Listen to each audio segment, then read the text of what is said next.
Hi, this is Pete Ekman with the RoboZone podcast. We are in Reefscape week 3, build week 3.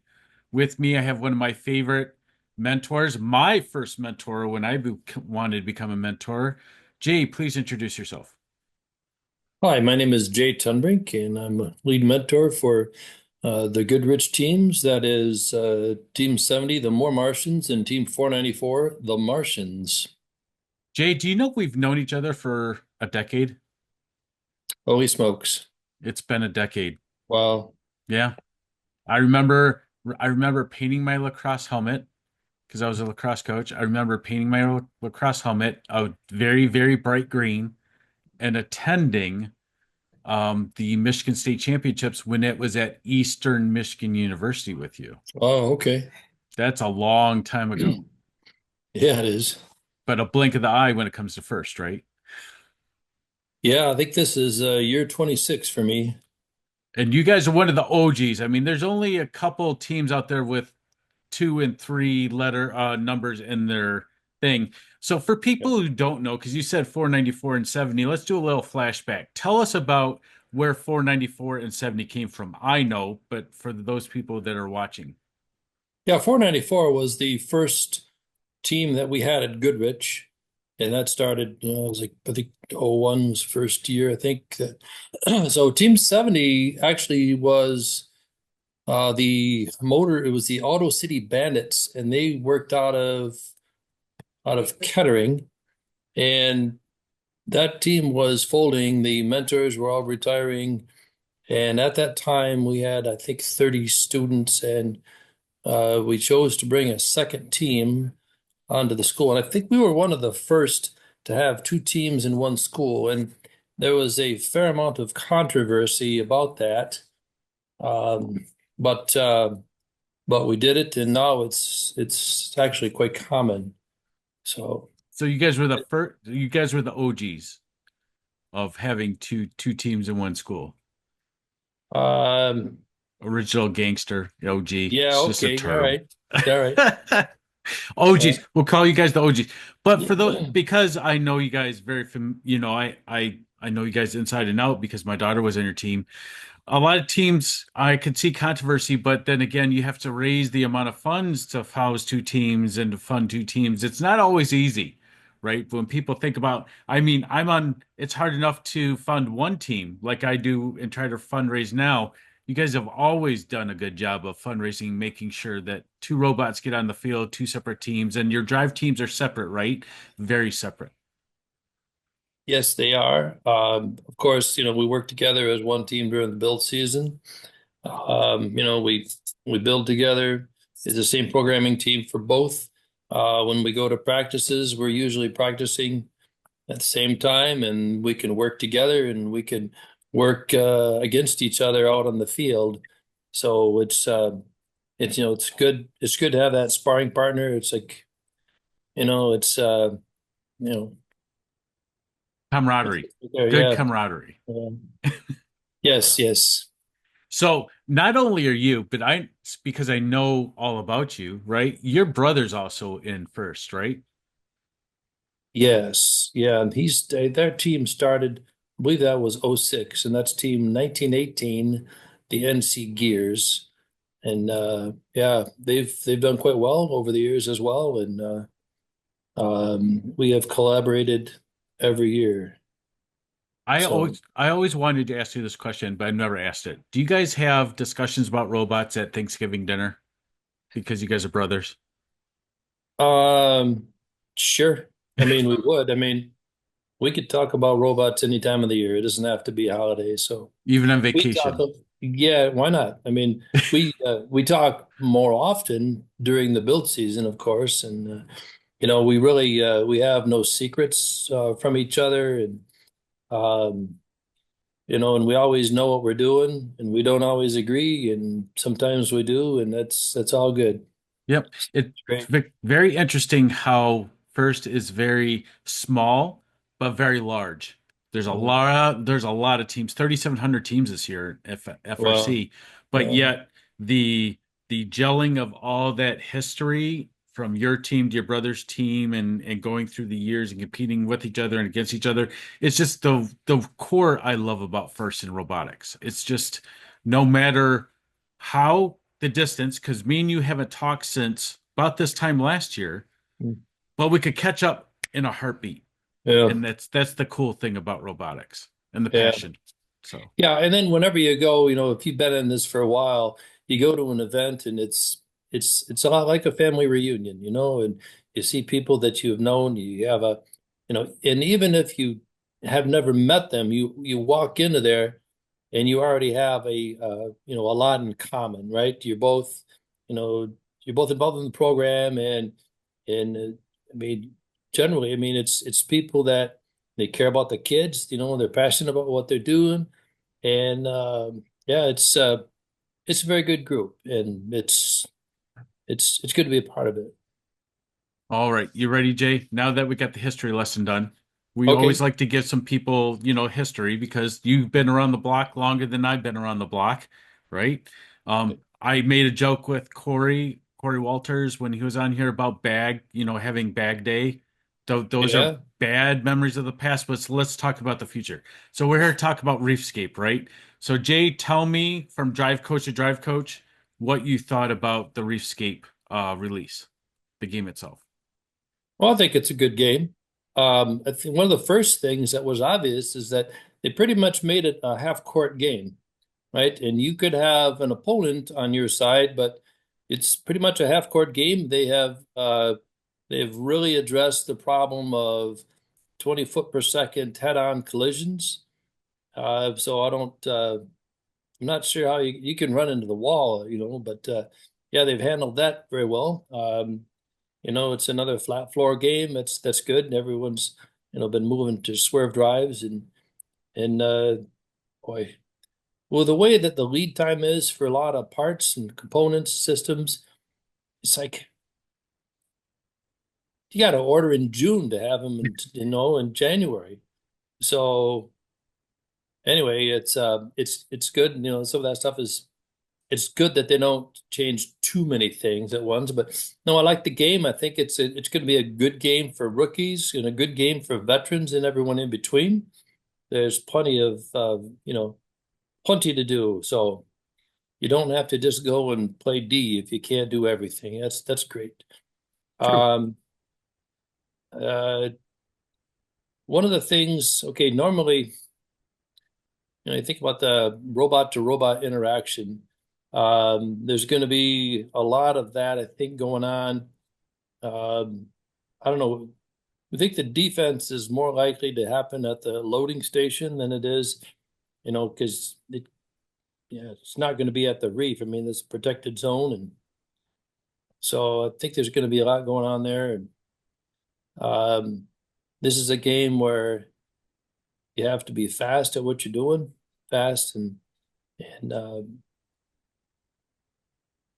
the coral is going to be that's going to be the big scoring game piece. But as we thought about the game, we thought, why would you spend any time handling algae? And then the more we thought about it, and then we do this game simulation.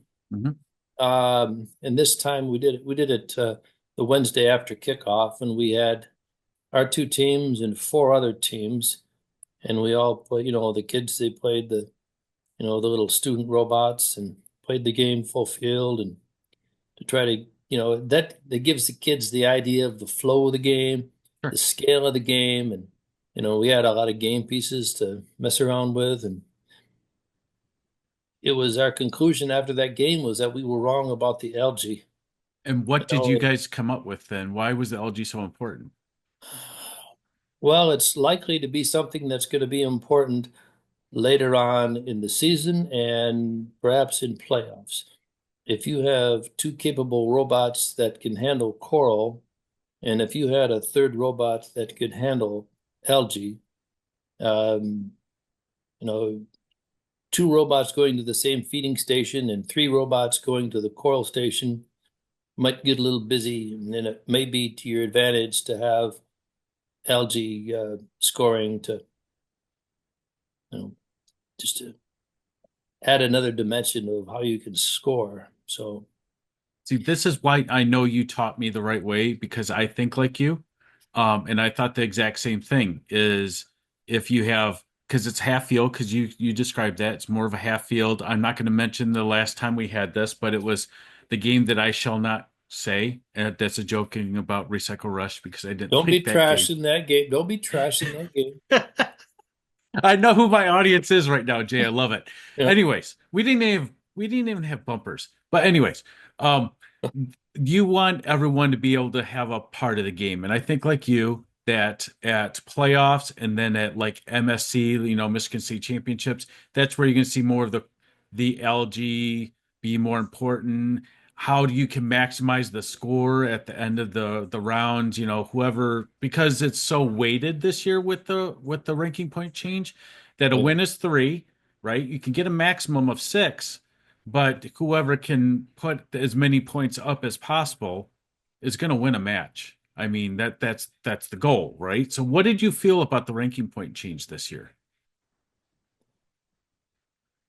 Well, I think is this the first time that you earn a ranking point in Autumn? Uh, I want to say yes. I know if I'm wrong, people will message me and once they hear this and Yeah. say, "No, Pete, we did it this year." But to Yeah. my knowledge, yes. Specifically. Yeah. Um,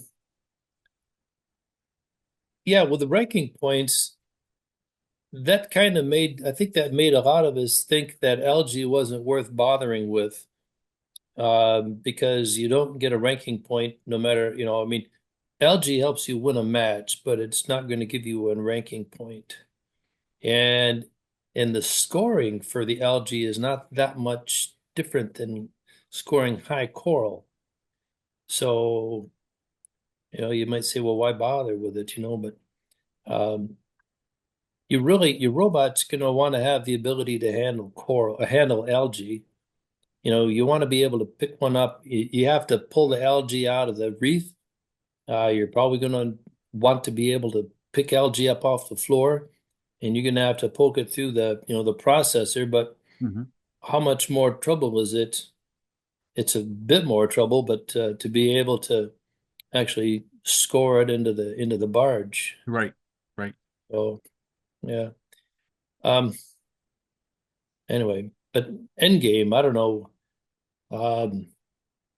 I don't know what your thoughts are on the end game, but I like the end game. I think it's very doable.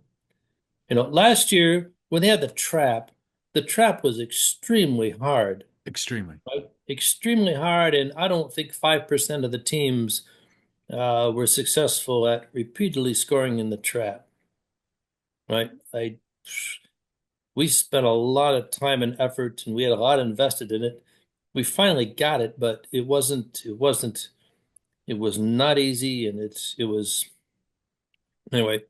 I think it worked out for us, but this year I think that doing the deep climb is a lot more doable than doing the trap ever was. Right. So Jay, the good points, right? Me myself, our team's only going for the deep. We Yeah, prioritize deep, maximize the scoring, right? Because if you can get the deep, that's 12 points. You just need a rookie to park or whoever to park underneath you, and you get that ranking point, right? So that's very, very, very important. But I think we'll see a lot of shallow climbers too. I think by nature the putting something on if you have some type of structure, whether that's a ladder structure, or, yeah, lifting mechanism, it'll be easy to hang there. It's the deep one because you have to lift the chassis up, right? At least that's what we're doing is gonna try to lift the chassis up. Did you watch some of the robot in 3 days machines? yes, I did, and I think that's a wonderful resource. And the fun had I don't know, the top 20, I think they Yeah. called it, and yeah, watched all of those, and there's some real good ideas out there, get you thinking, and yep, I watched them, and yeah, there's some stuff. I mean, obviously, it's 3 days, right? So, Yeah. but usually there's something that you can glean from that that's going to help you out a lot. So it's like an hour watching Robot in 3 days could save you a day or two, of testing things that, you know. So I think everyone ought to, if even if you haven't watched it yet, you ought to watch that. Yes, at least the deep one, because there were multiple robot in 3 days that could climb off the deep, and it was different. Whether a prong, which was the Penn State one, where they lifted the whole, they ran into it right into the middle. They Yeah, had like a mock cage holder, and they just lifted themselves up to the Rust Towns, if I remember their names right, yeah. where they had like a climbing mechanism that came out to the side, grabbed between two wheels, and kind of lifted itself using gravity against itself. It's the cheesecake, right? And people go say, Yeah. Pete, are you talking about food? No, cheesecake's a term we use in FIRST Robotics of usually, and I haven't heard it used in quite a while actually, is a device that you can easily mount to another robot to get them to be able to do a certain task. And that came from the last time I heard it used was 2019, where they had the suction cup onto the level 3 when you wanted to climb up that way. So, although Yeah, I like cheesecake, so yeah. Yeah, I think the first time I remember hearing that term was back at the game where you had the frisbees. oh yeah, Don't remember the year, and ultimate ascent, isn't that what it's called? don't No, remember. And it had the tower. Yeah, you could climb the tower and yes, yeah, yep. yeah, the steel tower. But yeah, in the teams where they had those pool noodles that they would attach, and just become a defensive bot. And that I think that may have been the first time I ever heard the term cheesecake.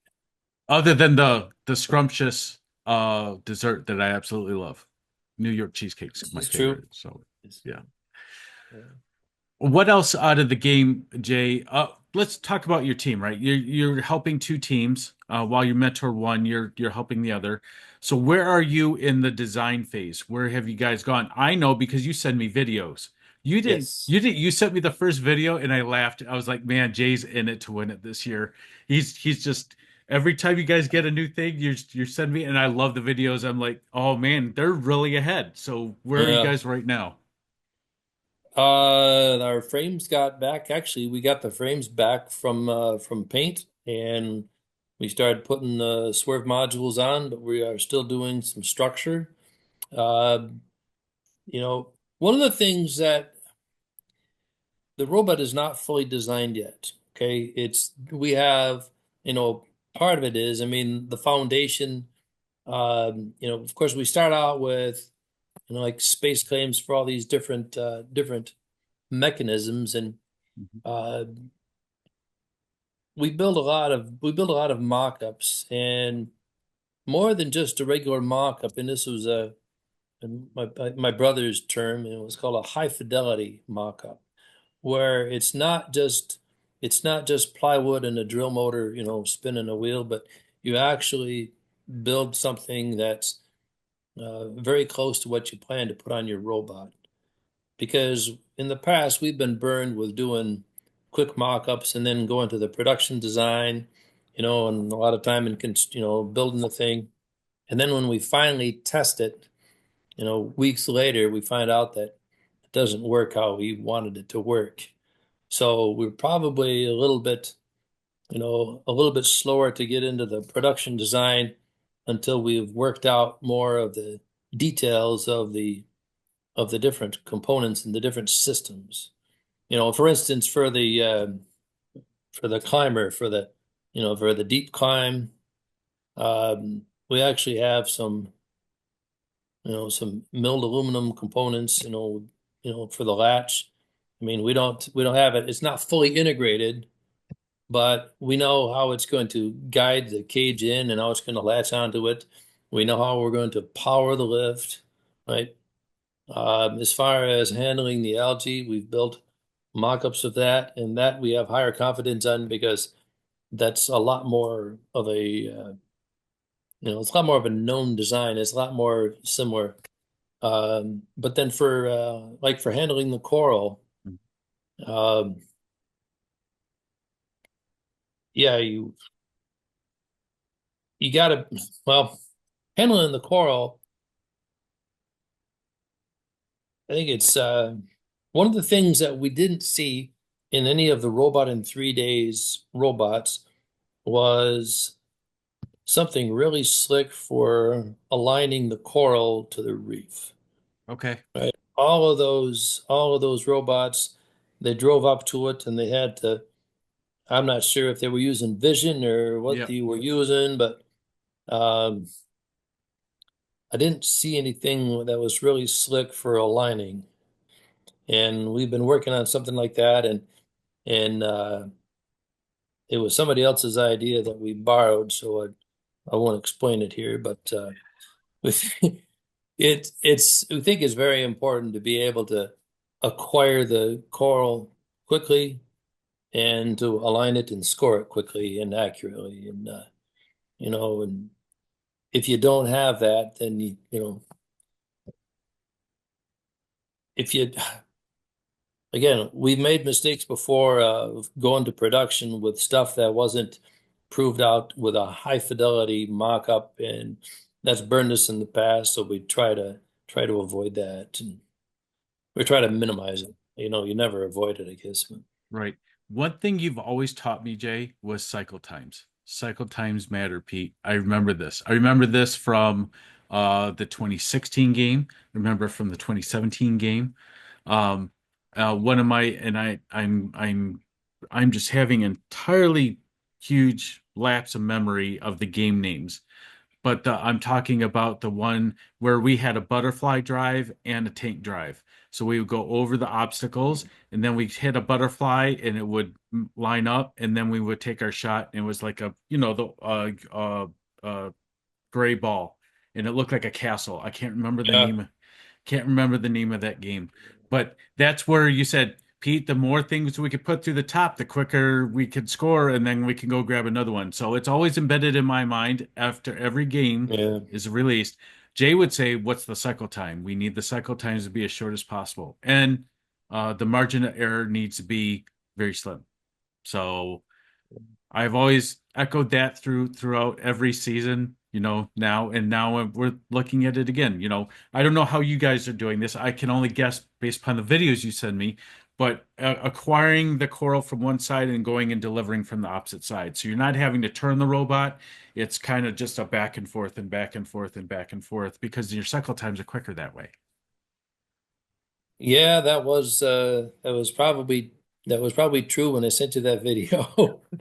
But you know, but I think that we've also, I don't know, convinced ourselves, or maybe I convinced myself that there's enough of a distance to be able to make a turn, and Okay, the packaging, you know, the packaging of all those major game pieces, you know, the coral, the algae, and the cage. I mean, they all take up packaging space, and sure. I think with a swerve, yeah, you can spin around pretty quickly. So I don't think that's the end of the world. No, just don't spin too fast if you're too tall. Watch your center of gravity, right?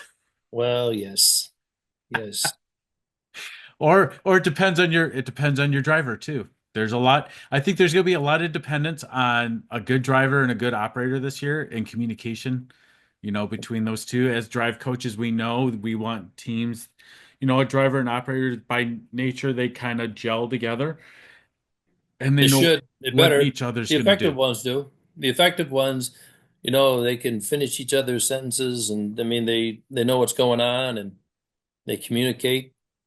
Yep, yep, And you guys do it, and I saw him, Mr. Nowakowski. Please tell him I said hi because I saw him in one of your videos. I'm like, man, I miss him. yeah. And his son, who I coached against when I was on 7056. But just seeing all the people, I'm like, man, just memories from a decade ago. So what things, Jay, do you think teams should be doing right now? We're in week 3, right? So we'll take the rookies out of it because they're building a chassis, they're trying to see what they're going to do. Let's talk about the teams between let's say a sophomore team and a 5-year team. What should they be Okay. focusing on right now in week 3? Actually, if I want to back up just a little Okay. bit first, I think that one of the things that teams these days ought to be doing is I think teams ought to have some working relationships with, I think is very valuable for teams to have a working relationship with other teams that are their peers, is probably best. I think that it is very valuable to share ideas together and working on certain things together. Whether it's the game simulation that Mhm. needs to be done, that should be done with a bunch of teams.